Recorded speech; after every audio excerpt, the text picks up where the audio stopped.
पति है तुम्हारा, इसलिए बेटी ध्यान रखना।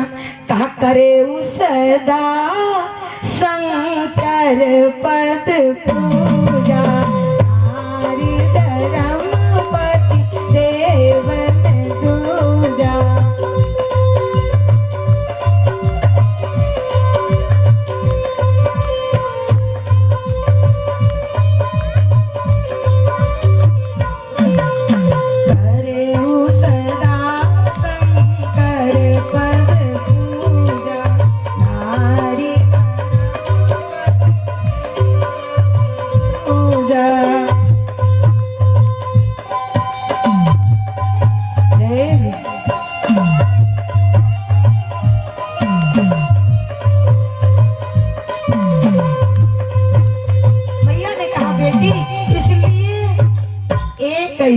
एक धर्म, एक शिक्षा दिया, एक शिक्षा दिया। क्यों?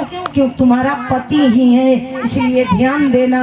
करे सदा शंकर पद पूजा, कहा नारी धर्म पति देवन।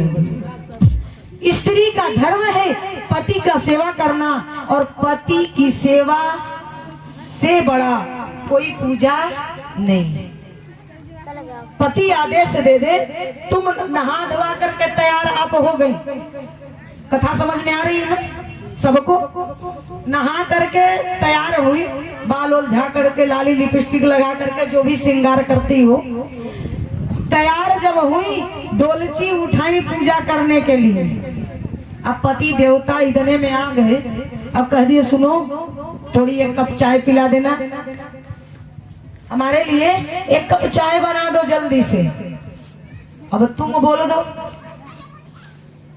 पूजा करके आ रही हूँ, थोड़ी बैठिए ना, पूजा करके आती हूँ तो देंगी, तब मैं चाय दे दूंगी, अभी आप चुपचाप बैठो।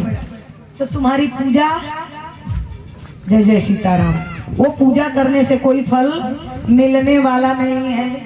तुम्हारा धर्म है, हमारा आपका धर्म है कि तत्काल डोलची रखो और एक कप चाय बना करके, गिलास पानी दे करके तो जाओ, तब पूजा करने जाओ। धर्म ये कहता है, शास्त्र यही कहता है।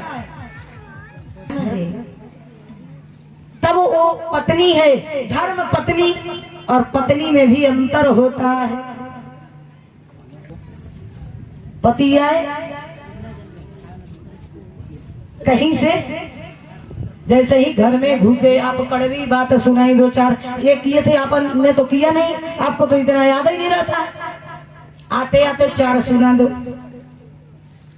अब भोजन तो थाली में परोसो, ऐसा है 200-400 रुपए आज हमको चाहिए, कहीं जाना है। तो पत्नी और पति की हर परेशानियों की जो समाधान करती है वो धर्म पत्नी होती है। पति के धर्म मार्ग पे ले जाए वो धर्म पत्नी होती है। पति को हर अच्छे काम में साथ दे वो धर्म पत्नी होती है। और पति चोरी भी करके आए तो बड़े प्रसन्न हो जाए, वो पत्नी है। बोल सियावर रामचंद्र भगवान।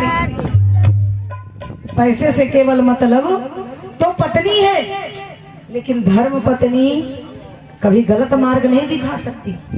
धर्म पत्नी का धर्म है, वो पति को धर्म का मार्ग बताएगा। ये धर्म पत्नी का अर्थ है।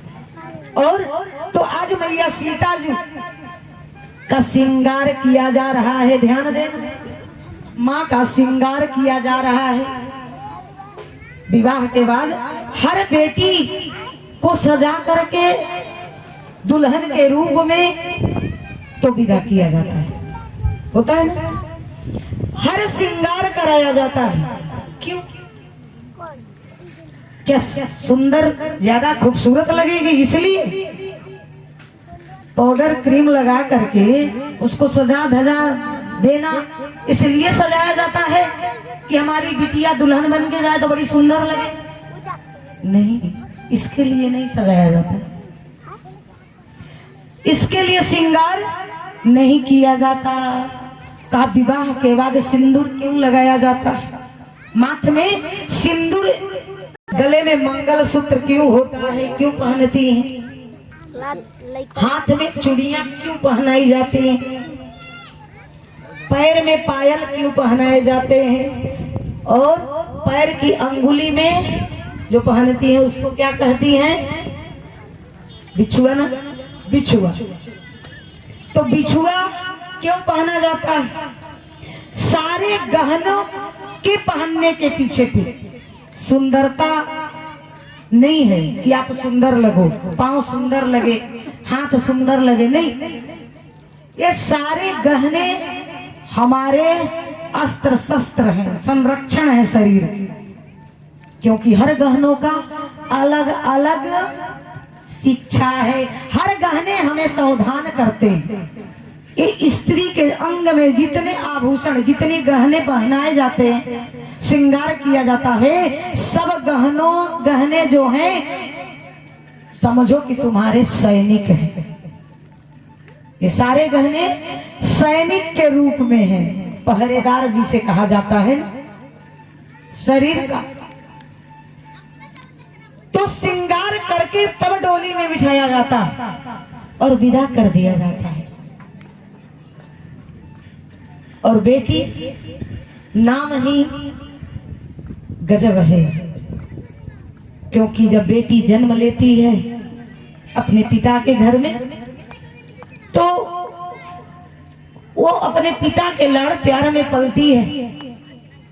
लेकिन जब जैसे जैसे बड़ी होती है तो हम समाज में क्या कहते हैं, अरे कुछ सीख लो, तुम्हें तो पराये घर जाना है ना, पराये घर जाना है।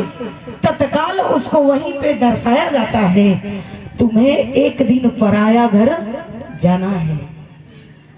और वही बेटी ससुराल जब जाती है, थोड़ी सी गलती हो जाए तो ससुराल के लोग भी कहते हैं, कुछ बिगड़ जाए तो घर का जो भी मुखिया हो डांटता है, अरे वो तो पराये घर से आई थी, लेकिन तुम तो उसको बता सकती थी, वो क्या जाने, वो तो पराये घर से आई है। विचार करो,